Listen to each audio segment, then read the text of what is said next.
ಎಲ್ರಿಗೂ ನಮಸ್ಕಾರ.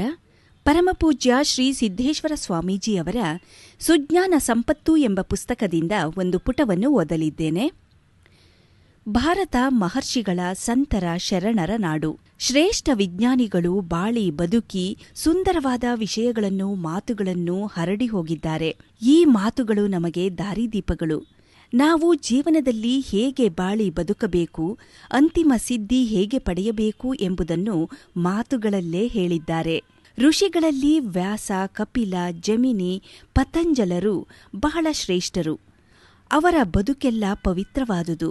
ಇಂತಹ ಹಲವಾರು ಮಹಾನುಭಾವರು ನಡೆದು ನುಡಿದ, ಆಚರಿಸಿದ, ದಾರಿ ತೋರಿದ ಪವಿತ್ರ ಬದುಕನ್ನು ಸಾಧಿಸುವುದೇ ಸಾಧನೆ. ಜೀವನವೆಂದರೆ ಪವಿತ್ರವಾದ ಬದುಕು.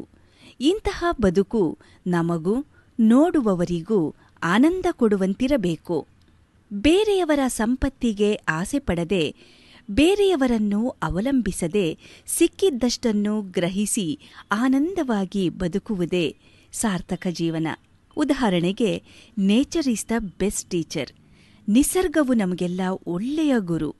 ನಾವು ನಿಸರ್ಗವೆಂಬ ಗುರುವಿನಿಂದ ಬಹಳಷ್ಟನ್ನು ಕಲಿಯುವುದಿದೆ. ಈಗ ಒಂದು ಸಮಾರಂಭವನ್ನು ಸುಂದರವಾಗಿ ಪವಿತ್ರವಾಗಿ ಆಚರಿಸಬೇಕೆಂದರೆ ನಾವು ಮಾವಿನ ತಳಿರು ತೋರಣವನ್ನು ಕಟ್ಟುತ್ತೇವೆ, ಬಾಳೆಯ ಗಿಡಗಳನ್ನು ತಂದು ಶೃಂಗರಿಸುತ್ತೇವೆ.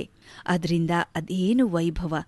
ನಾವು ಈ ನಿಸರ್ಗಕ್ಕೆ, ಗಿಡಮರಗಳಿಗೆ ಕೈಯೊಡ್ಡುತ್ತೇವೆ. ಗಿಡಮರಗಳು ನಿಸರ್ಗ ನಮಗೆ ನೀಡುತ್ತದೆ. ನಾವು ಬೇಡಿ ಬಡವರಾದೆವು, ನಿಸರ್ಗ ನೀಡಿ ಶ್ರೀಮಂತವಾಯಿತು ಎಂದು ಪರಮಪೂಜ್ಯ ಶ್ರೀ ಸಿದ್ದೇಶ್ವರ ಸ್ವಾಮೀಜಿಯವರು ಸುಜ್ಞಾನ ಸಂಪತ್ತು ಎಂಬ ಪುಸ್ತಕದಲ್ಲಿ ವಿವರಿಸಿದ್ದಾರೆ. ಧನ್ಯವಾದಗಳು.